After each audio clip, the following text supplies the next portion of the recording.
নমস্কার বন্ধুরা, আজ আমি আপনাদের সাথে খুবই হেলদি একটি রেসিপি শেয়ার করব। আর এই রেসিপিটি আপনারা বাচ্চা থেকে বড় সকলেরই টিফিনে কিংবা জলখাবারের সাথে অবশ্যই একবার ট্রাই করে দেখতে পারেন। খেতে ভীষণই ভালো লাগে। এই রেসিপিটি বানাবার জন্য প্রথমেই আমি শুকনো ফ্রাই প্যানে দিয়ে দিচ্ছি 1 কাপ মতো সুজি। ফ্রাই প্যানে সুজিটা দিয়ে নাড়াচাড়া করার সময় কিন্তু একদমই ঘি বা কোনো রকম তেল ব্যবহার করার প্রয়োজন পড়বে না। একদম শুকনো খোলাতেই কিন্তু 3 থেকে 4 মিনিট সময় ধরে লো টু মিডিয়াম ফ্লেমে নাড়াচাড়া করে নিতে হবে। যখন হালকা লালচে মতো হয়ে আসবে তখন সুজিটাকে আমি একটা প্লেটের মধ্যে নামিয়ে রেখে দিচ্ছি।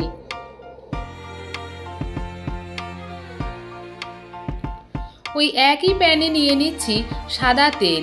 এখানে আমি 3 টেবিল স্পুন মতো সাদা তেল ব্যবহার করেছি। তেলটা ভালো মতো গরম হয়ে গেলে এখানে আমি দিয়ে দিচ্ছি চীনা বাদাম। আমি এখানে চীনা বাদাম ব্যবহার করেছি, আপনারা চাইলে কাজু বাদামও ব্যবহার করতে পারেন। চীনা বাদামটাকে দেবার পরে মিনিট 2 সময় ধরে খুব ভালো মতো ভেজে নিতে হবে। আর চীনা বাদামটা যখন ভালো মতো ভাজা হয়ে যাবে তখন এটাকে একটা প্লেটের মধ্যে আমি তুলে রাখবো।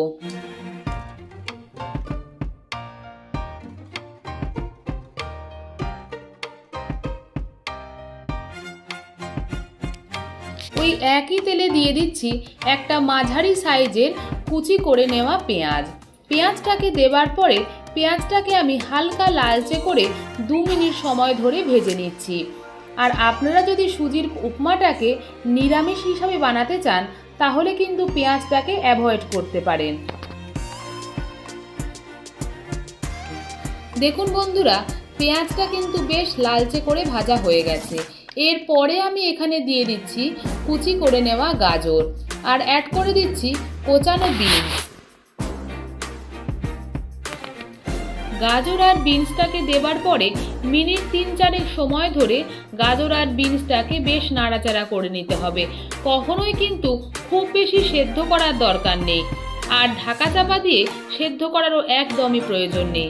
যেহেতু শীতকালীন সবজি তাই বেশ নরমই থাকে, তাই ঢাকা চাপা দেওয়ার একদমই প্রয়োজন পড়বে না।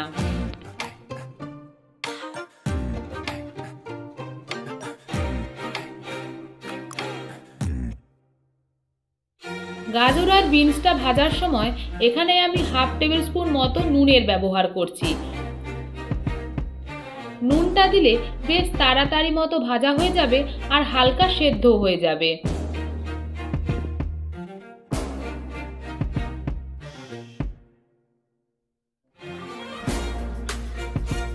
এইটা ভাজতে ভাজতে আমি আবারও আপনাদের 3 মিনিট পরে দেখাচ্ছি। 3 মিনিট পরে বন্ধুরা ফিরে এলাম। এখানে আমি দিয়ে দিচ্ছি লম্বা টুকরো করে কেটে নেওয়া ক্যাপসিকাম। এখানে আমি গাজর, বিনস, ক্যাপসিকামের ব্যবহার করেছি। আপনারা চাইলে অন্য আরও কোনো সবজি কিন্তু ব্যবহার করতে পারেন। ক্যাপসিকামটাকে দেওয়ার পরে আবারও একটু নেড়েচেড়ে নেবার পরে শুকনো খোলায় নেড়ে নেওয়া সুজিটাকে আমি এখানে অ্যাড করে দিয়েছি।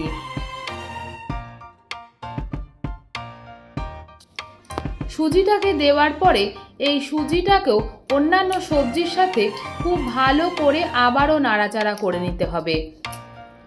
এই রেসিপিটি বানাতে সময় কিন্তু খুব একটা বেশি লাগে না, কিন্তু এই রেসিপিটি ভীষণই হেলদি একটি রেসিপি। এখানে আমি অ্যাড করে দিচ্ছি 1 মুঠো মতো মটরশুঁটি।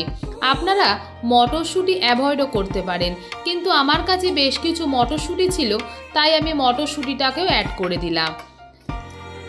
সুজিটাকে বেশ খানিকক্ষণ সময় ধরে ভালো মতো নাড়াচাড়া করে নিতে হবে।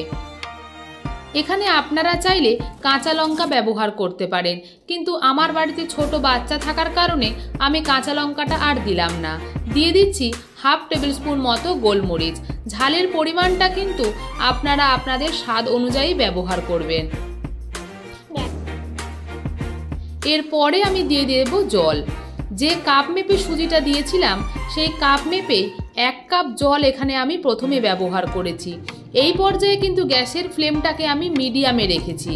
জলটাকে দেবার পরে আবারও একটু নাড়াচাড়া করে নিচ্ছি। দেখুন বন্ধুরা, সুজিটা কিন্তু পুরো জলটাকেই টেনে নিয়েছে।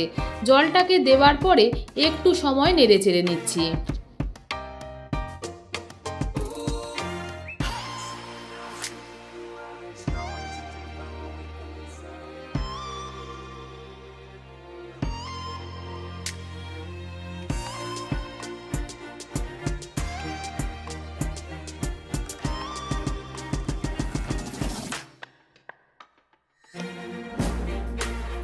সুজির উপমা যেহেতু একটু মিষ্টি মিষ্টি ভালো লাগে, সেই কারণে এরপরে আমি দিয়ে দিচ্ছি 1 টেবিল স্পুন মতো চিনি। চিনি যদি আপনারা খেতে না চান তাহলে কিন্তু চিনিটা অ্যাভয়েডও করতে পারেন। এরপরে আমি এখানে আবারও হাফ কাপ মতো জল অ্যাড করে দিচ্ছি। আগে 1 কাপ জল দিয়েছিলাম আর এখন হাফ কাপ জল দিলাম।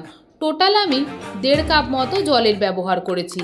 জলটাকে দেওয়ার পরে গ্যাসের ফ্লেমটাকে লো টু মিডিয়ামে রেখে একটু সময় নাড়াচাড়া করে নিচ্ছি।